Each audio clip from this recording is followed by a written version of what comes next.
the living God. In 2 Timothy chapter 4 at the 6th verse, we'll find the text upon which we shall deliberate today. I want to today begin a new series in this house. We just completed the love series.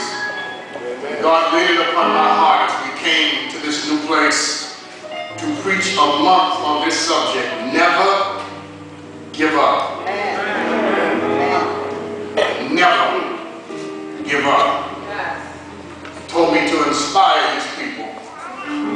My assignment for 4 Sundays is to get down in your madness, down in your despair, to get down in your depression, and to give you a fighting spirit.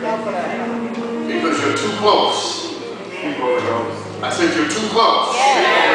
Matter of fact, you're closer now than you ever been in your life.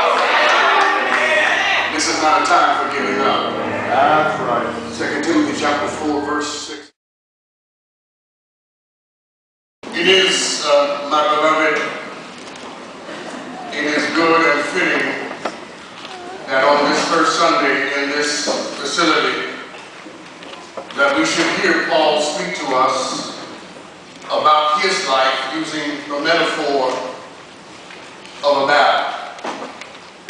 It's quite appropriate in almost every sense that we would come to the question of fighting, preeminently because I think all of us have come to the place in our lives now where we realize that you're not going to get anything out of the experience of life if you're not prepared to fight for it. Interesting kind of realities that we live in cause us to understand that, follow this now, that in order to have something sacred, something precious must be sacrificed. That's right.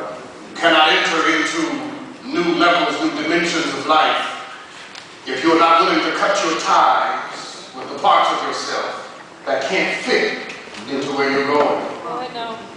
The sacred is possible if the precious is sacrificed. Consequently, it is again fitting that Paul would bring us here to the metaphor of a good fight, because in order for us to understand how we might have victory in life, we must reconcile ourselves to the reality that lest we enter into profound and engagement, there will never be the kind of victory that we hope to have in the lives that we are living. If you want it, then you had better fight for it. This idea that you can be passive and you can lay back and wait for things to come to you has to die today. I believe that there are enough of us in the building who have lived long enough to know that if you wait for somebody to do for you what you have been waiting for, you're going to be waiting for the rest of your life. Is anybody in here today who can say, Pastor, I have learned that the things you really want, you have to go after them on your own. You have to get down in the mud and be willing to get dirty to go after them. I want you to understand today that there is no fantasy. This is no illusion. I wish I could tell you that if you wait long enough, it'll come to you. I wish I could tell you that because you're saved and you're sanctified and you're filled with the Holy Ghost, that it's just going to show up at your door. I wish I could tell you because you went to school, it's going to happen, or because you pay your rent on time, it's going to happen, or because your car note is up, it's going to happen. I wish I could tell you that, but the truth of the matter is, you can do all of that, you can get a degree, you can pay your rent on time, and it's still not happening for you. It's going to happen when you get up out that seat and get up out that bed and tell the devil, I'm going to make it happen. The amazing thing about what we must discover today is that you were born into a fight. You were not born into some placid conversation. You were born into a fight. When you dropped from the darkness of your mother's womb, you were dropped into a battle between good and evil, between yes and no, between sound and silence, between light and darkness. And from the day you were born, until the day you die. You got to pick those fists up, grab the weapon of the sword of the word, and fight your way to the life that you're trying to live. I'm trying to get you to understand. Beloved, you must understand the nature and destiny of life, because in order for us to have this conversation in a way that I think will bless you, I need you to understand that your enemy will do anything to stop you. I need you to understand that your enemy will do anything to stop you.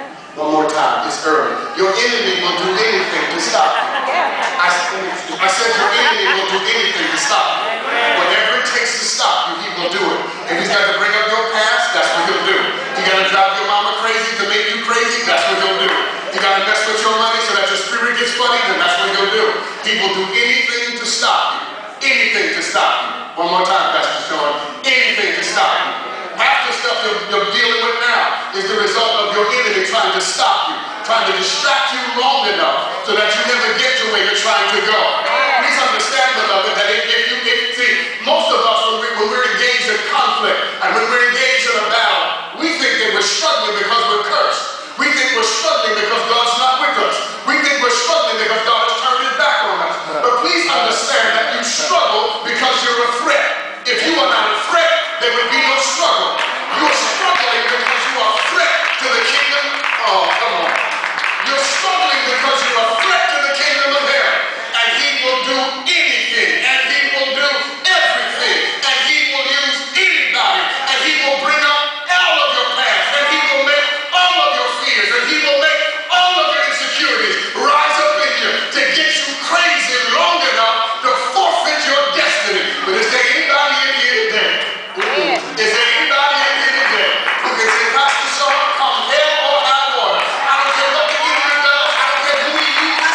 You can use my mother. You can use my money. You can use my wife. You can use my husband. You can use my children. I have decided that my life has got to be better than this. I've got to have better than this. I can't die like this. I can't go out like this. Come on and put your hands together.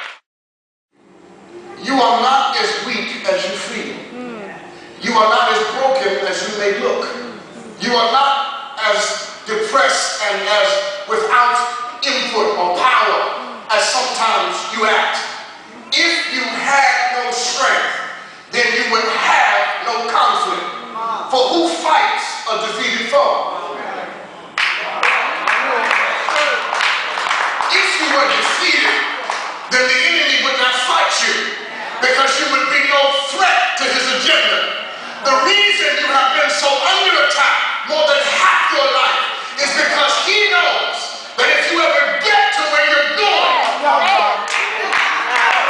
that you will have within you the capacity to shake the foundations of the kingdom of hell. So he fights you so that he can stop you.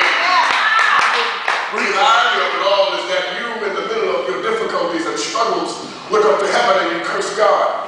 You curse yourself and deny yourself the possibility of your own greatness. You, in the midst of your conflict, begin to think that you don't have the wherewithal to make it. And you do not understand that it is precisely because of who you are that you have to go through what you have to go through. Let me help you with this. You must understand, beloved, that the size of your problem is also indicative of the size of your promise.